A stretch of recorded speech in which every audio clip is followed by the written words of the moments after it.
Заводот во Демир Капија е една од најголемите институции за згрижување на лица со попреченост, а воедно и најозлогласена поради низината затвореност.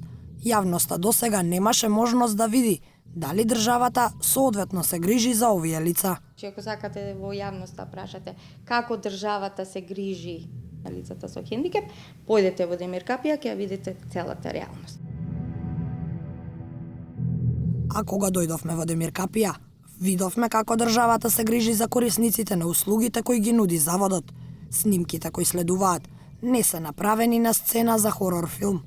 Ова е само мал приказ на условите во кои живеат лицата на кои најмногу им е потребна нега.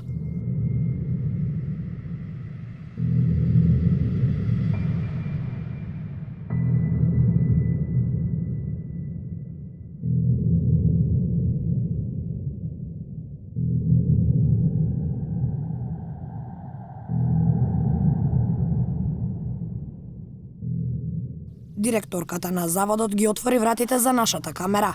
Не однесе во обиколка на двете згради во кои се згрижени корисниците, ни покажа како изгледало нивното секојдневие. Уште на самиот влез се чини дека овде времето застанало. Како календарот да престанал да врти уште од 50-тите години на минатиот век, кога меѓу овие ѕидови за прв пат се создала институција за лицата со попреченост. А освен историјата, во нив е впиена и реата од децениската институционална негрижа, до степен на недостаток на основна инфраструктура. Демир Капија не ви е пристапна по одредени оддели. Нит со количка, нит лице со оштетен вид, со оштетен слух ако имате. За таму се со интелектуални хендикеп, ама нема врска. Пристапноста ви е оче наш. Новата директорка управува со заводот нешто повеќе од една година, а инцидентите остануваат дел од неговата репутација. Ја прашавме за условите и колкава улога играат во поттикнување немили настани. Па со оглед на тоа дека ова е голема институција, гломазна институција, условите ќе ги видите се такви какви што се. Да се случуваат често, да, најчесто помеѓу самите корисници и покрај тоа што инсистира персоналот на дисциплина, на уредност. За жал и категоризацијата на корисниците и со оглед на тоа со какви корисници работиме секојдневно, мислам дека очекувани се вакви работи, меѓутоа инсистираме на поголемо внимание од страна на вработените за да не доаѓаме до вакви немили ситуации. Нега е речиси невозможно да се испорача без потребниот број на персонал. Со години заборавен од државата, се чини дека си ја заборавил примарната обврска. Или барем го бие таков глас. Се уверивме во недостатокот на негуватели. Во повеќето простории забележавме корисници оставени без придружба во услови кои налагаат асистенција, дури и за најосновните човекови потреби. Само во една од просториите затекнавме групна активност предводена од стручно лице. Дефектологот ни објасни дека лицата со кои работи имаат потреба од повеќе кадри стручни во различни области. Дефектологот не може да го замени психологот и обратно, вели таа, нагласувајќи ја потребата од мултидисциплинарен тим. Тие допринесуваат многу порано, да речам, порано на некој начин, условно кажано, да се стекнат корисниците со разни вештини, способности и навики. Оградениот двор кој е единственото место на кое можат да излезат на свеж воздух, за време на нашата посета се покажа како небезбеден. Тишината во навиду мирниот зелен простор ја наруши физички инцидент помеѓу две лица. Увидовме дека нема кој да интервенира во вакви случаи. Оставени се сами да се справуваат со секојдневните предизвици.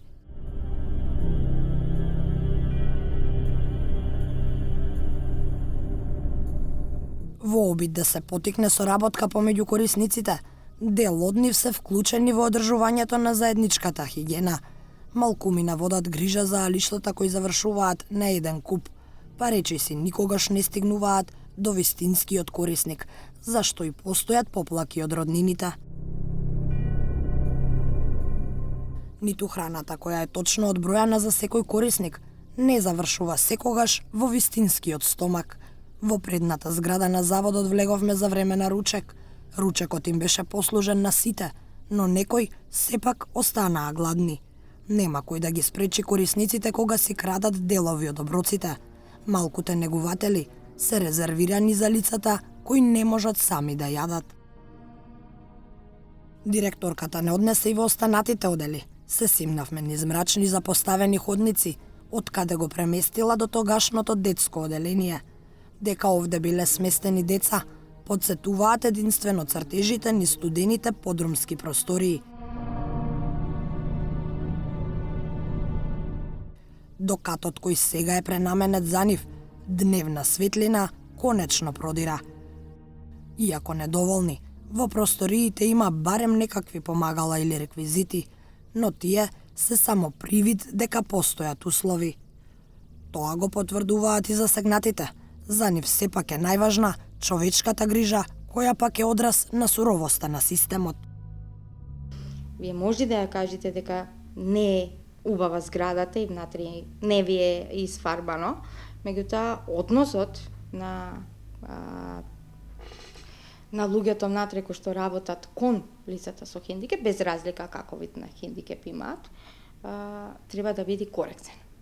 Демир Капија е една од институциите каде што и голем број на извештаи во прогрес извештата, ако го читате за Република Македонија, се наведено дека не постојат соодветни услови за нега, грижа, воспитна и образовна компонента за граѓаните со хендикеп, каде што во основа ние, како често викам, представува класичен пример за како не треба да се однесувате кон лицата со хендикеп и каде што можете да слушнете низ различни извештаи кои што ги прават и од Народниот правобранител и од Хелсиншки комитет и дел од нашите извештаи и согледување од терен, имате класично системско насилство кое што се врши врз граѓаните со хендикеп.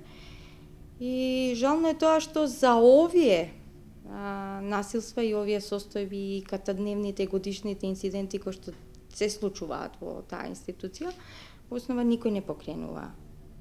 Никој не сноси никаква одговорност. Тоа е можеби поголемиот проблем, каде што мора да разберат институциите, вклучително од самата институција, па се до надлежните институции, дека потребно е да се покренат посериозни мерки, каде што без разлика во моментов какви се условите за живот, меѓутоа секој носи одговорност и за таа одговорност мора да се сноси последици. За системскиот магичен круг е свесна и новата директорка на заводот. Потврдува дека негувателите си ги влечат старите навики. Верува дека со наметнувањето одговорност ќе ја намали негрижата. Не знам дали е за пофалба големиот број на дисциплински постапки што се спроведени. Меѓутоа, да, имаме голем број на дисциплински постапки спроведени, најчесто се од невнимание на вработените, најверојатно така биле навикнати претходно. Ама настојувам секојдневно, настојувам со секојдневни контроли по оддели, настојувам да се искорени сето тоа и да ја дадеме друг правец на оваа работа. Недостаток на кадар, нечовечки услови и нечовечко постапување. Дали колективната свест се рефлектира во институциите или безпоштедноста на системот ја генерира негрижата.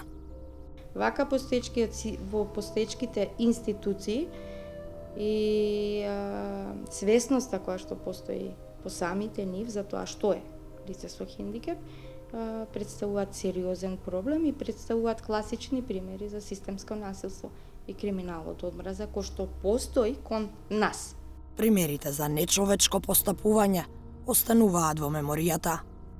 Најчесто изговорите се дека тие се агресивни, не можат, не ги бидува и така натаму, мора бидат врзани в кревет и така натаму. Бидете врзани. Имало и такви случаи во Демир Капија. Да, имало и во Демир Капија, имало и во Бања Банско случаи, каде што лице со оштетен слух беше врзано за радиатор. На тоа посочи и упати критика и Народниот правобранител и Хелсиншкиот комитет, меѓутоа и таа И тој случај, и тој инцидент заврши со дисциплинска мерка и јавноста не дозна што се случи после таа дисциплинска мерка и кој понесе одговорност. Бројните извештаи за нехуманиот систем ги нотираат и смртните случаи. Во 2005 година починале 10 штитеници, а како најчеста причина за смрт се наведени кардиореспираторни проблеми. 3 од починатите 10 лица имале туберкулоза. Во 2006 починале 18 лица во заводот, а во 2007 имало 16 смртни случаи. Не добивме податоци за бројот на смртни случаи во годините потоа. Можам да коментирам за од кога сум јас директор во врска со смртните случаи, значи имаме многу мал број на смртни случаи и тие се од старосна. Значи станува збор за веќе возрастни корисници кои што се овде сместени во институцијава од многу одамна. Еве на пример минатата недела имавме смртен случај кај корисничка која што почина во својата 85 годишна старост. Сега во Демир Капија работи и мултидисциплинарен тим помогнат од УНИЦЕФ. Нивната задача е да ги подготват корисниците за деинституционализиран живот. Го прашавме и психологот на што се должат инцидентите и актуелната лоша состојба. Се должат на долгогодишниот начин, значи и пристап кон институционалната грижа на корисниците и секако е многу битно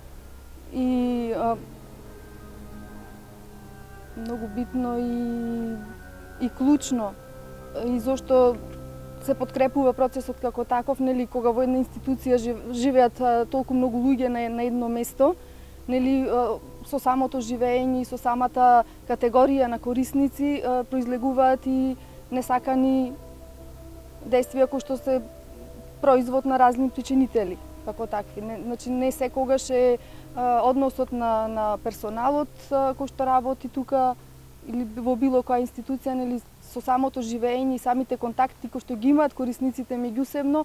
Верувате дека сите такви негативни состојби ќе завршат кога ќе се заврши процесот на деинституционализација? Да, верувам дека ќе се завршат, бидејќи во институционалната грижа и живење подразбира нешто друго, подразбира нели грижа налик на дом и семејство. Тимот кој помага во процесот не работи со сите корисници, туку само со група која се очекува скоро да биде деинституционализирана. Соработка со стручниот кадар и првенствено ние како мултидисциплинарен тим учествувавме во проценка на корисниците, односно на таргет групата која што првично беше одредена за излегување, односно за деинституционализација. Откако ги увидовме, односно откако следеше периодот на обсервација на корисниците, изготвувавме лични индивидуални досија према можностите и способностите на корисниците кои што во периодот ќе бидевме насочени кон остварување на тие цели.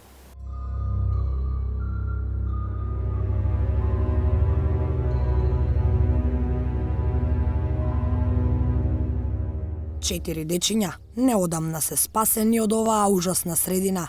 Уште 3 чекаат да добијат дом.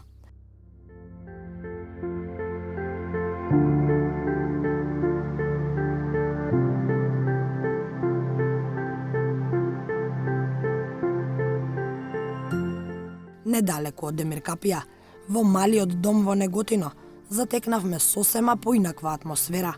Мирис на омекнувач и чистота, насмеани лица и кадар кој посветува адекватно внимание на секое дете.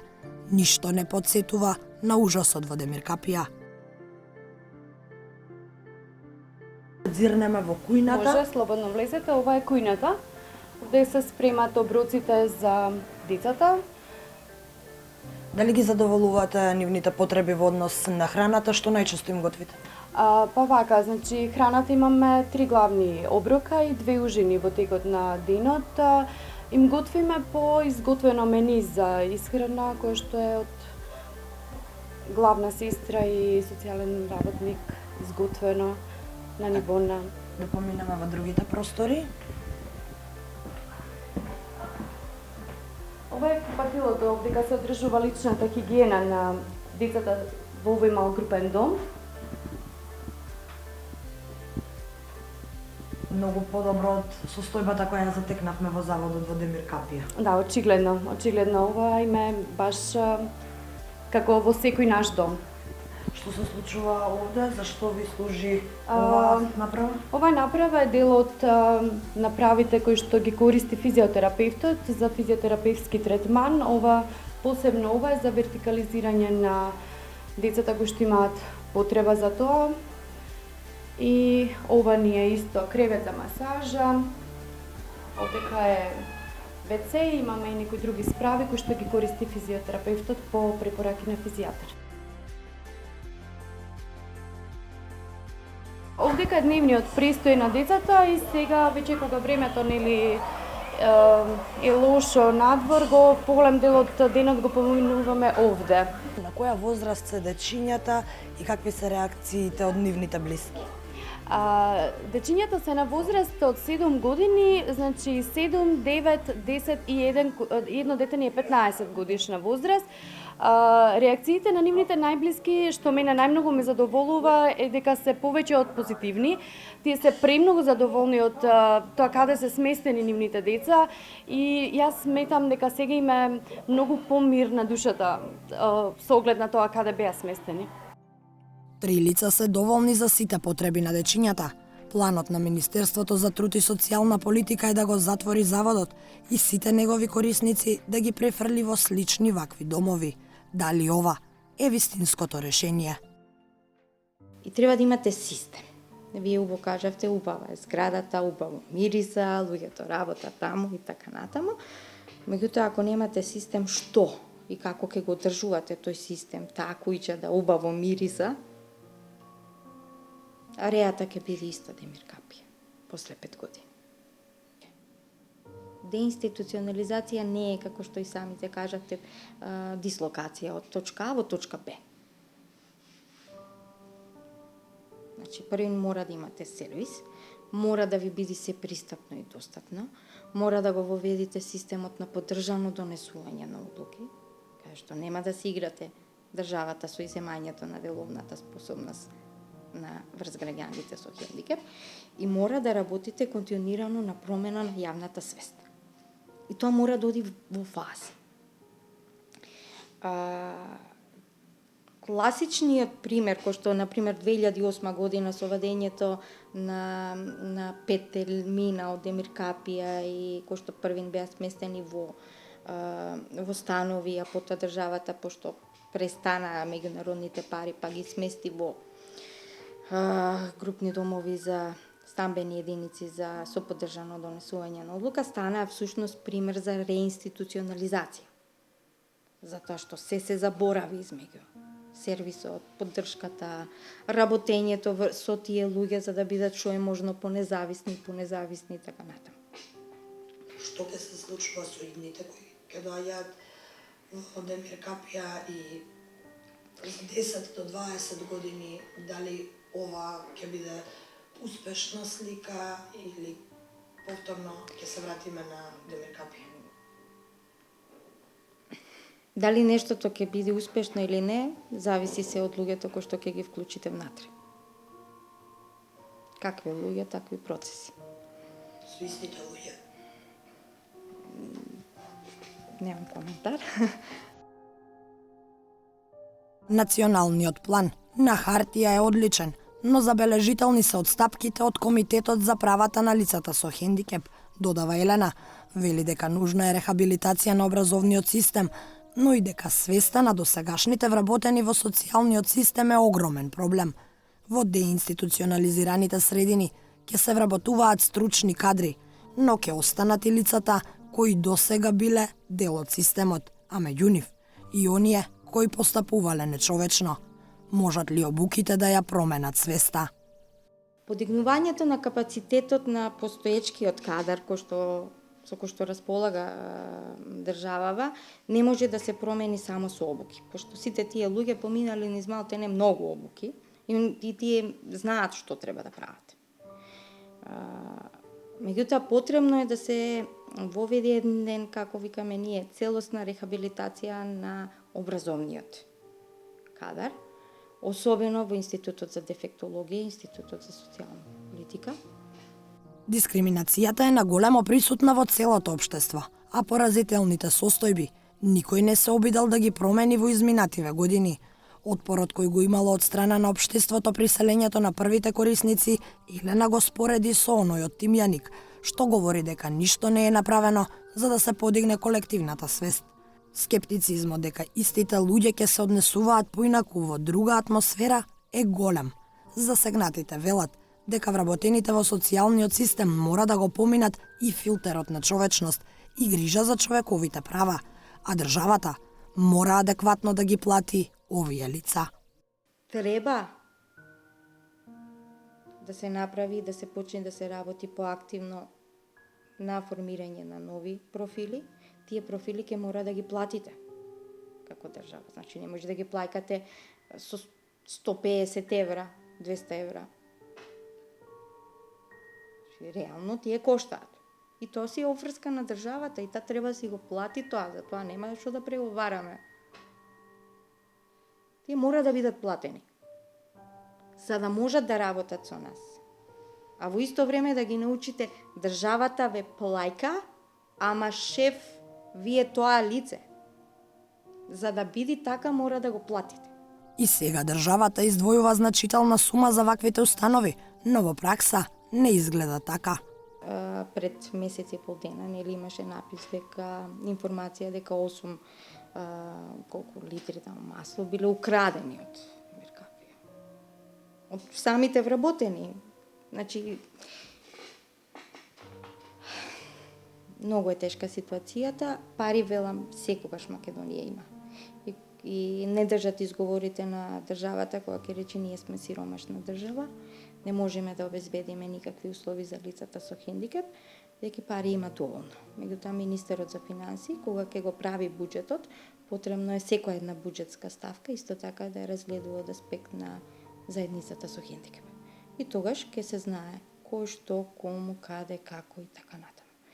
Другиот момент, стално викаат луѓето, нема излез од кругот. Има излез од кругот, меѓутоа како викаме ние во Полио Плюс, не им се допаѓа излезот од кругот. На актерите во кругот. Вклучително и на дел од самите лица се тука со хендикеп, не ги исклучувам, родителите, државата, дефектолозите или како год, институции. Прашањето на хендикеп е прашање на политика и економски интерес, ништо друго. Ако е така, тогаш дали можеме да се надеваме на правилно реформиран систем или е само прашање на време, кога ќе гледаме реприза на состојбите во Демиркапија?